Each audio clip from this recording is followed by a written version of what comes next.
하버드 최고 경제학 교수가 백악관에서 받은 충격적인 질문이 드디어 공개됐습니다. 트럼프 행정부가 관세 전쟁을 준비하며 무려 6번이나 하버드 교수에게 물었던 질문. 우리 정책을 무력화시킬 수 있는 나라가 있습니까? 교수의 답변에 트럼프 정부 관계자들이 큰 충격을 받았다고 합니다. 바로 대한민국이었습니다. 그리고 그 이유는 그 누구도 예상하지 못한 것이었습니다. 70년 전 폐허 속에서 출발한 나라가 이제 세계 패권의 핵심을 쥐고 있다는 사실. 하버드 강의실에서 그 교수가 공개한 한국인조차 미처 알지 못했던 대한민국의 이야기를 지금 들려드리겠습니다. 지금 시청하고 계신 곳이 어디인지 댓글로 남겨주세요. 여러분의 구독과 좋아요가 영상 제작에 큰 힘이 됩니다. 안녕하세요. 저는 에드워드 스펜서입니다. 2024년 12월 12일 오후 3시 47분 백악관 루즈벨트룸에서 25명의 고위 관료들이 저를 에워쌌습니다. 형광등 불빛이 차갑게 내리쬐는 가운데 헬레나 브라운 국가안보자문관의 목소리가 회의실을 가득 채웠습니다. 교수님, 우리 정책을 무력화시킬 수 있는 나라가 있습니까? 6번째였습니다. 정확히 6번째 같은 질문이었죠.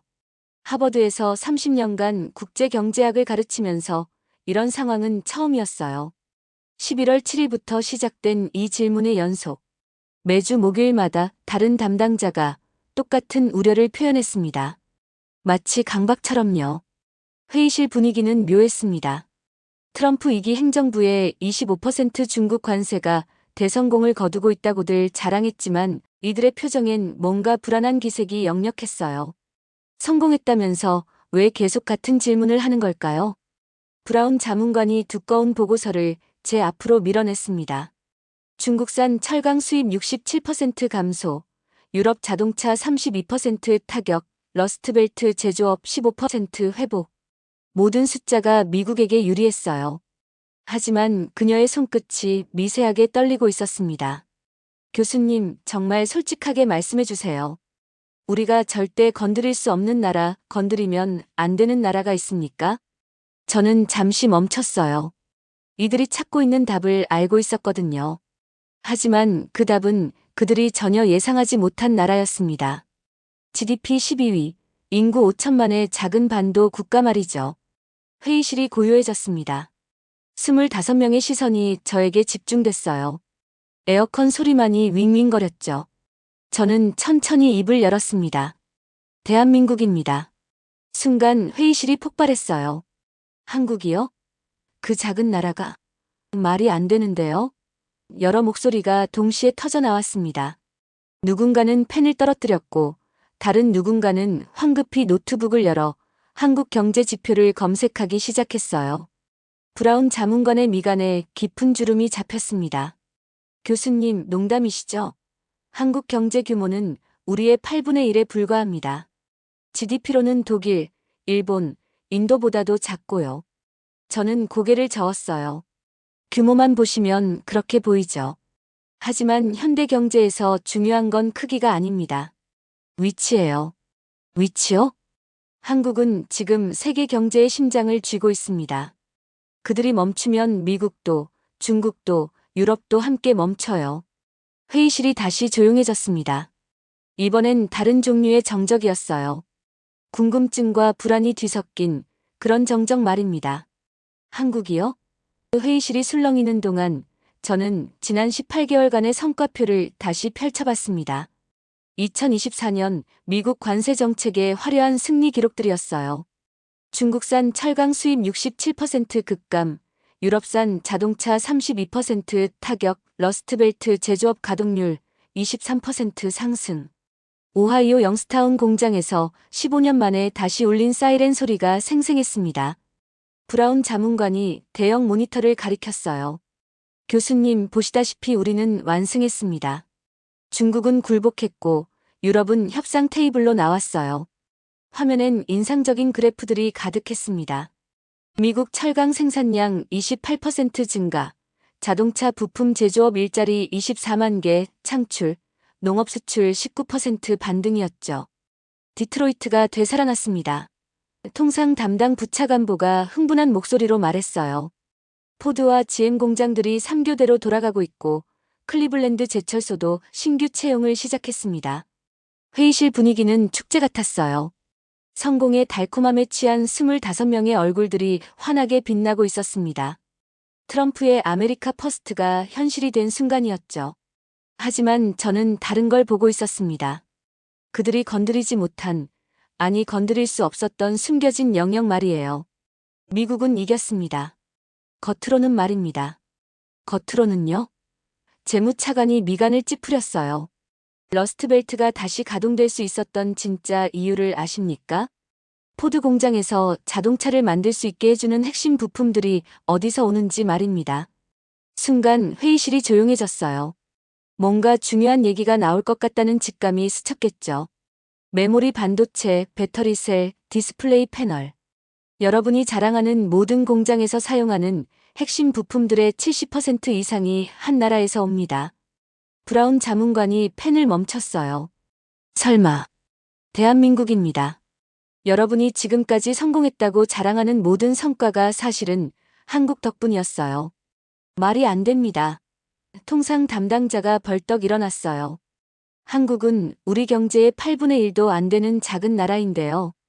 저는 천천히 고개를 저었습니다. 크기가 전부가 아닙니다.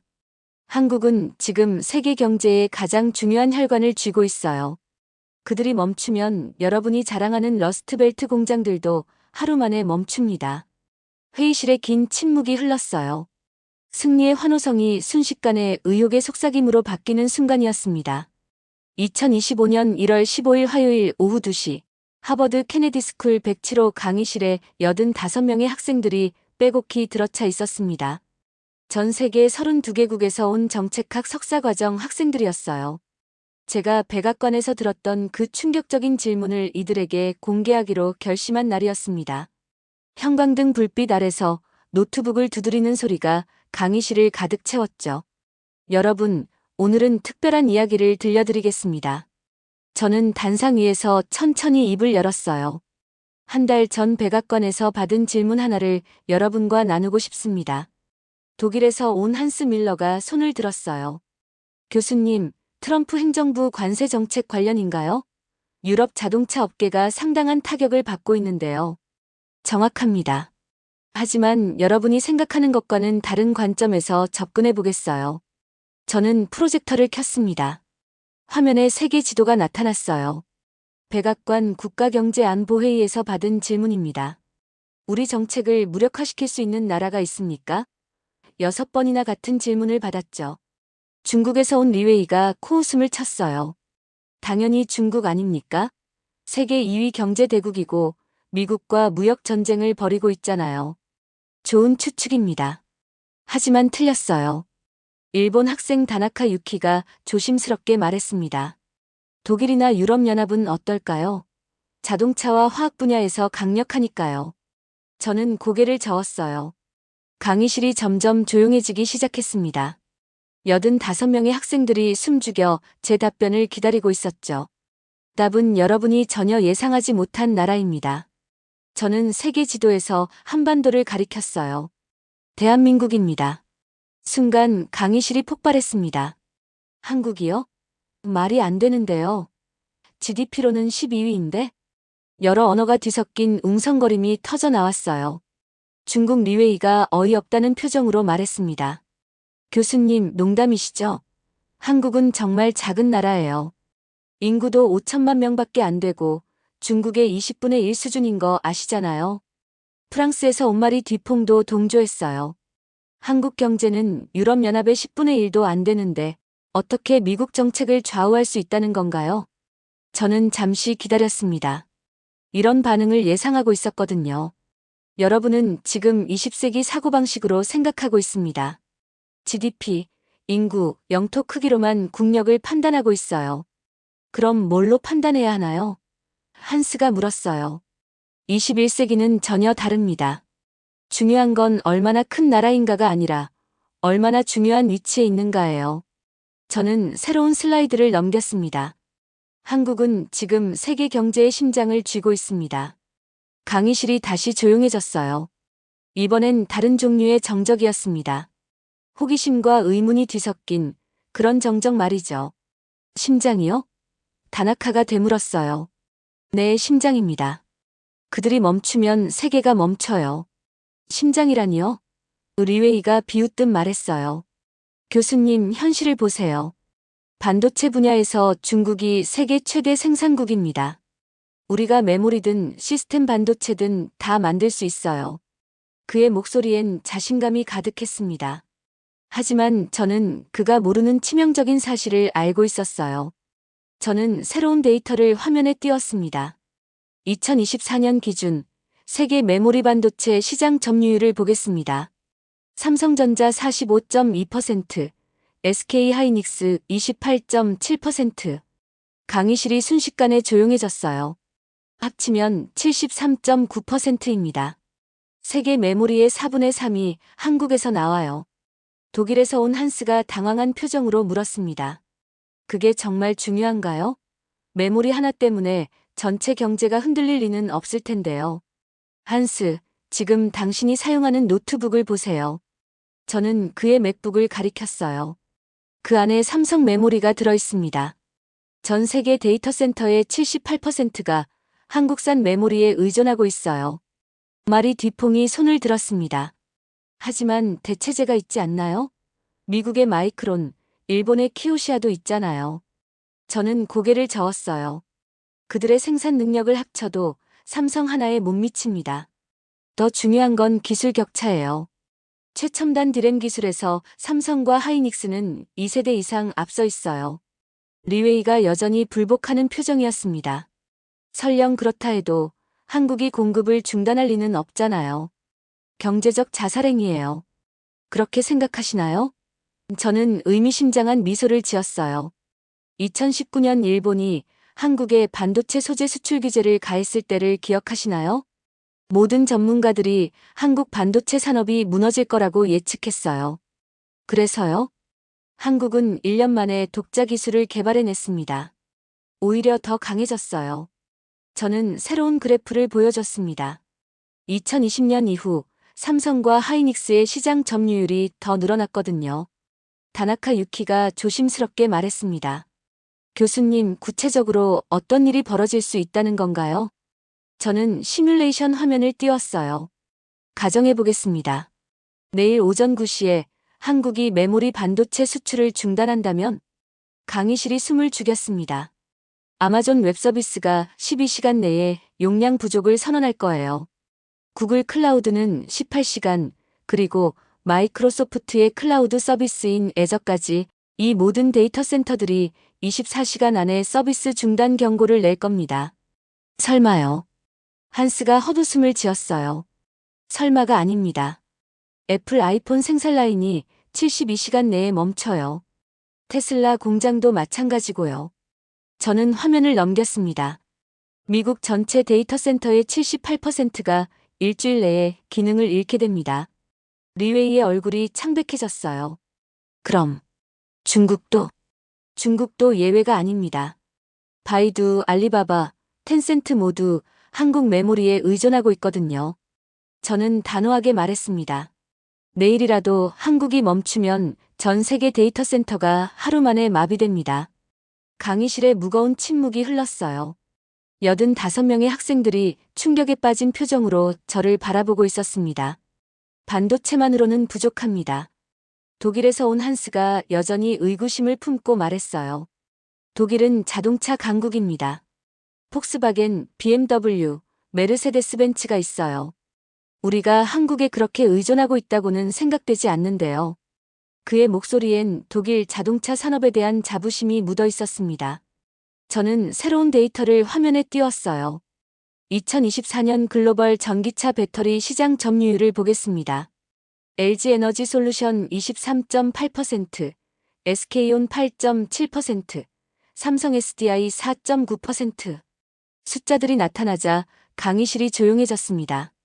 한국 3사 합계가 37.4%예요. 세계 전기차 배터리의 3분의 1 이상이죠. 프랑스에서 온마리가 당황한 표정으로 물었습니다. 하지만 중국의 CATL이라는 배터리 회사가 1위 아닌가요?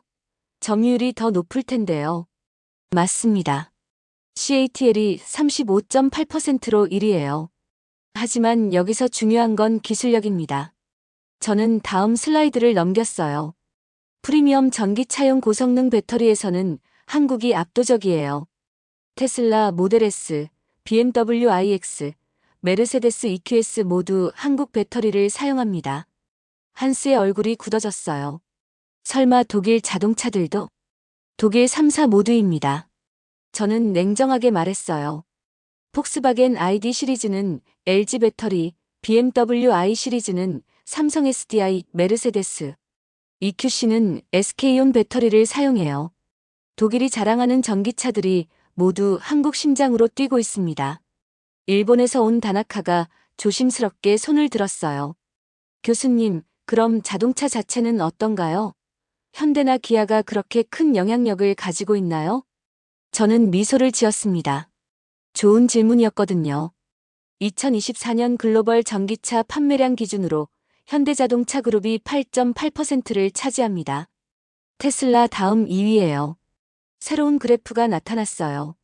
하지만 더 중요한 건 성장률입니다. 전년 대비 32% 증가했거든요. 중국에서 온 리웨이가 여전히 불복하는 표정이었습니다. 중국의 전기차 회사 BYD가 더 많이 팔고 있지 않나요? 우리가 세계 최대 전기차 시장이에요. 맞습니다. 하지만 리웨이, 당신이 놓치고 있는 게 있어요. 저는 새로운 데이터를 보여줬습니다. BYD가 많이 팔리는 건 중국 내수 시장 때문이에요. 글로벌 시장에서는 현대기아가 훨씬 강력합니다. 무슨 뜻입니까? 교수님, 북미와 유럽에서 현대 아이오니고와 기아 EV6가 2024년 베스트셀러 전기차예요. 저는 화면을 넘겼어요. 더 중요한 건 충전 인프라입니다. 현대가 개발한 초고속 충전 기술이 글로벌 표준이 되고 있거든요. 마리가 놀란 표정으로 말했습니다. 그럼 유럽 자동차 산업도 한국에 의존하고 있다는 건가요? 의존이라는 표현보다는 파트너십이라고 하는 게 맞겠어요. 하지만 그 파트너십이 없다면? 저는 잠시 멈췄습니다. 유럽 전기차 산업이 하루아침에 무너질 수 있어요. 한스가 창백한 얼굴로 물었어요. 구체적으로 어떤 일이? 한국이 배터리 공급을 중단한다면 폭스바겐은 3일 내에 생산 라인을 멈춰야 합니다. 저는 시뮬레이션을 보여줬어요. BMW와 메르세데스도 마찬가지고요. 유럽 전체 전기차 생산의 67%가 일주일 내에 중단됩니다. 강의실에 충격의 물결이 일었어요. 독일 자동차의 자부심으로 가득했던 한스의 표정이 완전히 바뀌어 있었습니다. 폭스바겐, BMW까지 한국 배터리에 달려 있습니다. 교수님, 하지만 한국도 약점이 있지 않나요? 중국에서 온 리웨이가 다시 도전적인 표정으로 말했어요. 작은 나라일수록 외부 압력에 취약하잖아요. 2017년 사드 배치 때 중국이 경제 보복을 가하자 한국 경제가 휘청거렸던 걸 기억합니다. 그의 목소리엔 중국의 힘을 과시하려는 의도가 담겨 있었죠. 저는 고개를 끄덕였어요. 좋은 지적입니다. 2017년 3월부터 중국의 한한령이 시작됐죠. 중국 관광객 90% 감소, 롯데마트 99개 매장 폐쇄, K-팝 공연 전면 금지. 리웨이의 표정이 만족스러워졌습니다. 하지만 결과를 보셨나요? 무슨 뜻입니까? 2017년 한국 경제 성장률 3.2%, 2018년 2.9%였어요. 예상보다 훨씬 높았죠. 저는 새로운 데이터를 화면에 띄웠습니다. 더 놀라운 건 삼성과 SK가 오히려 중국 시장에서 점유율을 늘렸다는 거예요. 독일에서 온 한스가 의아한 표정으로 물었어요. 어떻게 그런 일이? 한국은 위기를 기회로 바꾸는 DNA가 있습니다. 저는 다음 사례를 준비했어요. 2019년 7월 일본의 수출 규제는 더 극명한 사례죠. 일본이 한국의 반도체 핵심 소재 세계 품목 수출을 금지했어요. 프랑스에서 온 마리가 흥미롭게 물었습니다. 그때 어떻게 됐나요? 모든 전문가들이 한국 반도체 산업의 종말을 예측했어요. 저는 당시 기사 헤드라인들을 보여줬습니다. 일본 없이는 불가능하다. 삼성 생산 라인 중단 불가피.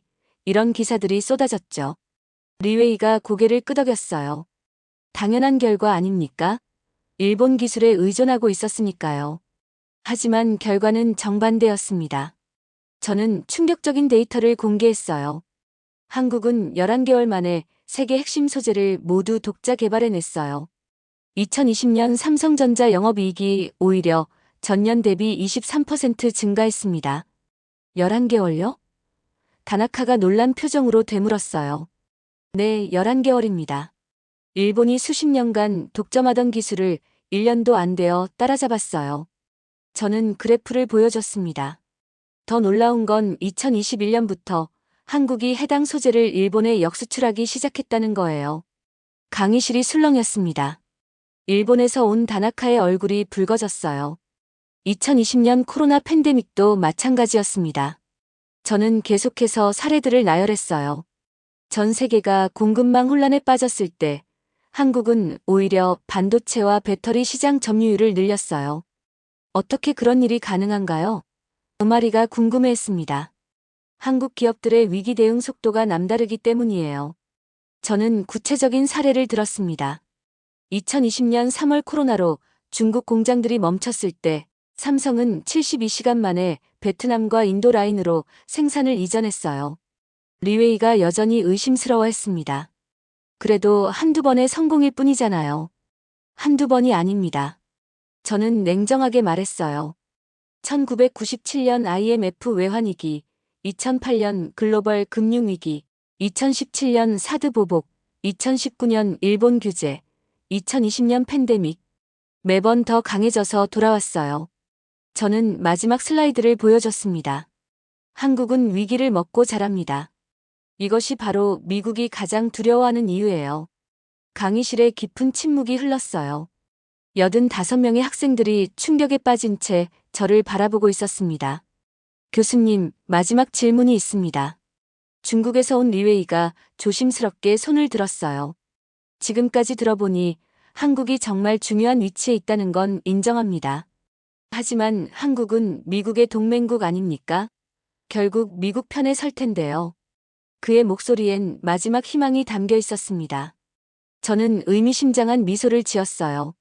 바로 이 순간을 기다리고 있었거든요. 리웨이, 정말 좋은 질문입니다. 하지만 하나 가정해 볼게요. 강의실이 고요해졌습니다. 5명의 학생들이 숨죽여 제 다음 말을 기다리고 있었죠. 만약 한국이 중국과 손을 잡는다면 어떻게 될까요? 순간 강의실이 얼어붙었어요. 리웨이의 눈이 커졌고 미국에서 온 제시카는 펜을 떨어뜨렸습니다. 독일의 한스와 프랑스의 마리도 충격받은 표정이었어요. 말이 안 됩니다. 제시카가 벌떡 일어나며 외쳤어요. 한국은 70년간 우리와 함께해온 혈맹입니다. 주한미군도 있고 한미동맹도 있잖아요. 맞습니다. 하지만 경제는 다른 논리로 움직여요. 저는 차분하게 말했습니다. 2024년 기준 한국의 최대 교역국이 어디인지 아세요? 중국입니다. 전체 교역의 22.8%를 차지해요. 일본에서 온 다나카가 떨리는 목소리로 물었어요. 그래도 설마 한국이 미국을 배신할 리는? 배신이 아니라 선택의 문제예요. 저는 객관적으로 분석했습니다. 만약 중국이 한국에 우리와 함께하면 아시아 전체 시장을 열어주겠다고 제안한다면 14억 인구의 거대한 시장을 말이에요. 리웨이가 흥미진진한 표정으로 몸을 앞으로 기울였어요. 구체적으로 어떤 변화가 일어날까요? 세계 질서가 하루아침에 뒤바뀝니다. 저는 충격적인 시나리오를 펼쳐 보였어요. 한중 반도체 동맹이 성사되면 전 세계 메모리 반도체의 73.9%와 시스템 반도체, 생산의 45%가 하나의 블록으로 묶여요. 그럼 미국은요? 제시카가 창백한 얼굴로 물었습니다. 실리콘밸리가 무너집니다. 저는 명확하게 말했어요. 5명의 학생들이 숨죽여 제 다음 말을 기다리고 있었죠. 만약 한국이 중국과 손을 잡는다면 어떻게 될까요? 순간 강의실이 얼어붙었어요. 리웨이의 눈이 커졌고 미국에서 온 제시카는 펜을 떨어뜨렸습니다. 독일의 한스와 프랑스의 마리도 충격받은 표정이었어요. 말이 안 됩니다. 제시카가 벌떡 일어나며 외쳤어요.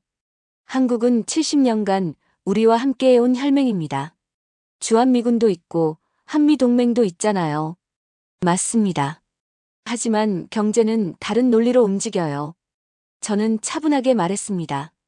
2024년 기준 한국의 최대 교역국이 어디인지 아세요? 중국입니다. 전체 교역의 22.8%를 차지해요. 일본에서 온 다나카가 떨리는 목소리로 물었어요. 그래도 설마 한국이 미국을 배신할 리는? 배신이 아니라 선택의 문제예요. 저는 객관적으로 분석했습니다. 만약 중국이 한국에 우리와 함께하면 아시아 전체 시장을 열어주겠다고 제안한다면 14억 인구의 거대한 시장을 말이에요. 리웨이가 흥미진진한 표정으로 몸을 앞으로 기울였어요. 구체적으로 어떤 변화가 일어날까요? 세계 질서가 하루아침에 뒤바뀝니다. 저는 충격적인 시나리오를 펼쳐 보였어요. 한중 반도체 동맹이 성사되면 전 세계 메모리 반도체의 73.9%와 시스템 반도체 생산의 45%가 하나의 블록으로 묶여요. 그럼 미국은요? 제시카가 창백한 얼굴로 물었습니다. 실리콘밸리가 무너집니다. 저는 명확하게 말했어요. 애플, 구글, 아마존이 모두 한중 블록에 의존하게 되거든요. 미국의 기술 패권이 종료되는 거죠. 강의실에 무거운 침묵이 흘렀습니다. 모든 학생들이 이 시나리오의 파괴력을 이해하기 시작했어요. 물론 이건 극단적인 가정입니다. 저는 말을 이었어요. 하지만 불가능한 시나리오는 아니에요. 한국이 선택권을 가지고 있다는 게 중요한 거죠. 한스가 조심스럽게 물었어요. 그럼 결국 한국이 세계 패권의 열쇠를 쥐고 있다는 건가요? 정확합니다. 저는 마지막 슬라이드를 띄웠어요. 70년 전 1인당 GDP 67달러의 폐허였던 나라가 지금은 36,000달러의 선진국이 됐어요. 그리고 이제 세계 질서를 좌우할 위치에 서 있습니다. 그때 강의실 뒤편에서 조용한 목소리가 들렸어요. 교수님, 죄송합니다. 한국에서 온 김민준이 떨리는 목소리로 말했습니다. 지금까지 조용히 듣고 있었는데 제 할아버지 이야기가 생각나서요. 할아버지는 1953년 전쟁 직후 하루 67달러로 온 가족이 살았다고 하셨어요. 보릿고개 때는 풀뿌리까지 캐서 드셨고 그래도 아버지 교육비만큼은 절대 포기하지 않으셨죠. 새벽 5시에 공장 나가서 밤 10시에 들어오시면서도 너희는 공부해라. 나라를 일으켜 세워라고 하셨어요. 강의실이 숙연해졌습니다. 저는 고개를 끄덕이며 말했어요. 민준의 할아버지 같은 분들이 바로 한국 기적의 주인공들입니다. 1980년대 한국 근로자들의 연간 노동시간이 2,800시간이었어요. 독일이 1,900시간일 때 무려 900시간이나 더 많았죠. 하루 12시간 이상 일하는 게 당연했고 아들, 딸 얼굴도 제대로 못 본 아버지들이 수백만 명이었어요. 그런데도 포기하지 않았습니다. 3교대로 연구개발을 했고 빨리빨리 문화로 세계 최고 속도의 혁신을 만들어냈어요. 우리도 세계 최고가 되자는 한마음으로 말입니다. 저는 85명의 학생들을 천천히 둘러봤어요. 그분들의 희생이 오늘날 세계 질서를 바꾸는 힘이 되었습니다. 강의실에 깊은 감동이 흘렀어요. 리웨이가 고개를 숙였고 한스와 마리도 숙연한 표정이었습니다. 제시카는 눈시울을 붉혔어요. 저는 마지막으로 말했습니다. 70년 전 아무도 예상하지 못했습니다. 폐허 속에서 시작한 작은 나라가 이제 미국과 중국의 운명을 가를 수 있는 위치에 서게 될 줄은 말이에요. 한국의 선택 하나가 세계 질서를 바꿀 수 있는 시대가 온 것입니다. 강의실은 완전한 정적에 잠겼습니다. 모든 학생들이 한국이라는 나라의 진짜 힘을 깨닫고 있었어요. 저는 마지막으로 말했습니다. 이것이 바로 백악관이 가장 두려워하는 시나리오입니다. 70년이라는 짧은 시간 동안 대한민국이 일으켜낸 이 놀라운 변화를 보면서 우리는 때로 당연하게 여겨왔던 것들이 실은 얼마나 특별한 것이었는지 새삼 깨닫게 됩니다. 폐허에서 시작해서 세계 강대국들이 주목하는 나라가 되기까지 그 길을 걸어온 것은 바로 우리 모두의 아버지와 어머니였습니다. 그분들이 흘린 땀과 노력이 오늘날 대한민국이 당당하게 세계 무대에 설 수 있는 토대가 되었죠. 백악관이 두려워하는 나라 하버드에서 연구하는 나라가 된 대한민국. 이 모든 것이 하루아침에 이루어진 게 아니라는 걸 우리는 너무나 잘 알고 있습니다. 오늘 이야기를 들으시면서 어떤 생각이 드셨는지, 여러분의 경험과 기억 속에서 떠오른 것들이 있으실 겁니다. 우리가 함께 만들어 온 이 나라의 이야기는 아직 끝나지 않았습니다. 영상 끝까지 함께 해주신 그 마음 잊지 않고 기억하겠습니다. 여러분의 구독과 좋아요, 그리고 남겨주신 생각 하나하나가 저희 감동 코리아의 다음 이야기를 만듭니다. 감사합니다.